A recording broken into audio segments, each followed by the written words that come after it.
If you caught our last video on the best time to drink coffee after 50, you already know that timing matters more than most people realize. But knowing the best time is only half the picture. The other half, and arguably the more important half, is knowing which times may be quietly working against you. Most people over 50 are aware that coffee late at night is probably not a great idea. But what most people don't realize is that the timing that's quietly disrupting their sleep, their energy, and their digestion often happens much earlier than they think. In this video, we're going to look at the specific time windows that some researchers and health professionals flag as worth being cautious about, for people in this age group specifically. And we'll get to something near the end that surprises a lot of people, a time window that most coffee drinkers over 50 would never think to question. Let's get into it. To understand why timing matters, it helps to think about what caffeine actually does in the body and how that changes after 50. When you drink coffee, caffeine enters your bloodstream and begins blocking a chemical called adenosine, which is the substance your brain produces to make you feel sleepy. In other words, coffee doesn't actually give you energy. It temporarily blocks the signal that tells your body it's tired. Here's why this matters more after 50. As we age, adenosine builds up more quickly, and our bodies become more sensitive to anything that disrupts the natural sleep-wake cycle. At the same time, caffeine's half-life, the time it takes your body to process half of the caffeine you've consumed, tends to increase with age. For someone in their 30s, caffeine might clear their system in 4 to 5 hours. For someone over 50, that same caffeine may still be active 6, 7, or even 8 hours later. This means that a cup of coffee that felt perfectly harmless at 3 in the afternoon in your 30s may be having a very different effect on your sleep at 55. The first time window worth knowing about may actually surprise you, because it's not late at night. It's first thing in the morning. In the first 60 to 90 minutes after waking, your body is naturally producing cortisol, your built-in alertness hormone. Some research suggests that drinking coffee during this cortisol peak may reduce the effectiveness of both the cortisol and the caffeine, and may contribute to building caffeine tolerance faster over time. For people over 50, whose natural cortisol regulation may already be shifting, this window may be worth paying attention to. The second window that some nutritionists flag is the 30 to 60 minutes immediately before or after eating. Some research suggests that coffee consumed close to meals may interfere with the absorption of certain nutrients, including iron and calcium, which are particularly important for people over 50. This is not a reason to panic. The effect is generally considered modest at moderate intake levels, but it may be worth building a small gap between your meal and your coffee where possible. The third window, and probably the most well-known, is anything after around 2 in the afternoon.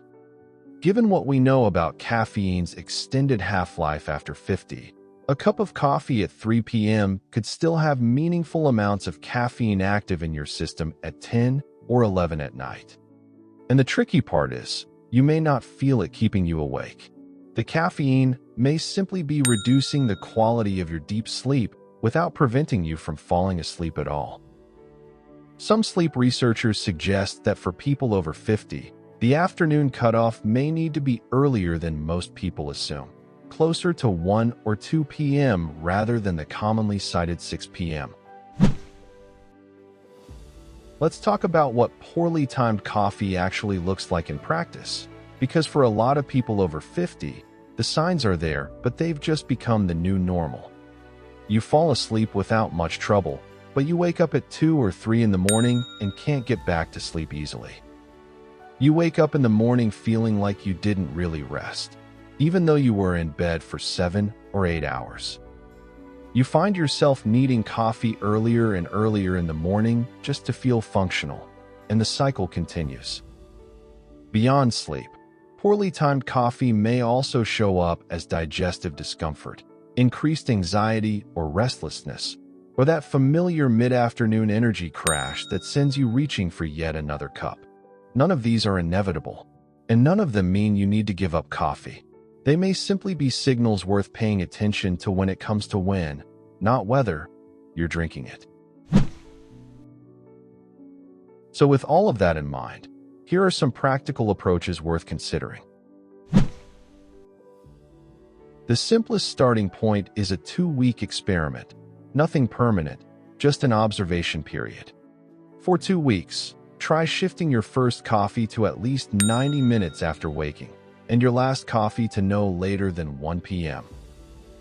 Then pay attention to 3 things: how rested you feel in the morning, your energy levels through the afternoon, and whether you're waking up in the middle of the night. 2 weeks of data from your own body is often more informative than any study. A second approach worth trying: start your morning with a full glass of water before your first cup of coffee. After 7 to 8 hours of sleep, your body wakes up mildly dehydrated, and coffee's mild diuretic effect may compound that. Many people find that hydrating first makes their coffee feel more effective and their energy more stable. And if you find the 1 p.m. cutoff too early for your schedule, even shifting your last cup from 4 p.m. to 2 p.m. may make a noticeable difference. Small adjustments can have outsized effects on sleep quality. Now, earlier I mentioned a time window that surprises most people, one that most coffee drinkers over 50 would never think to question. Let's get to that now. It's this: the first cup of the morning, consumed immediately upon waking. For most people, that first cup feels non-negotiable. It's ritual. It's comfort. It's the thing that makes waking up worth it. But some research suggests that drinking coffee in that very first window, before your body's natural cortisol has had a chance to peak, may actually be reducing the very alertness you're trying to create. You may be using caffeine to replace a process your body was already doing on its own, and in doing so, making both less effective. What some people find, when they experiment with waiting just 60 to 90 minutes before that first cup, is that the coffee feels more effective, the energy feels cleaner, and the afternoon crash is less pronounced. Again, this is something worth experimenting with, not a rule you need to follow. Your morning routine is your own. If you have specific health concerns, particularly around sleep quality, digestive issues, blood pressure, or any medications you're currently taking, it's always worth bringing your coffee habits into a conversation with your doctor or healthcare provider. They know your full health picture in a way that no video can. Coffee is one of life's genuine pleasures, and for most people, it doesn't need to be given up. It just needs to be a little more intentional. Small shifts in timing can make a real difference in how you feel, without taking away the ritual you enjoy. If you found this helpful, subscribing takes just a second, and it means you'll be the first to see our new videos every week on practical health topics for people over 50. Thank you for watching. Take care of yourself, and we'll see you in the next one.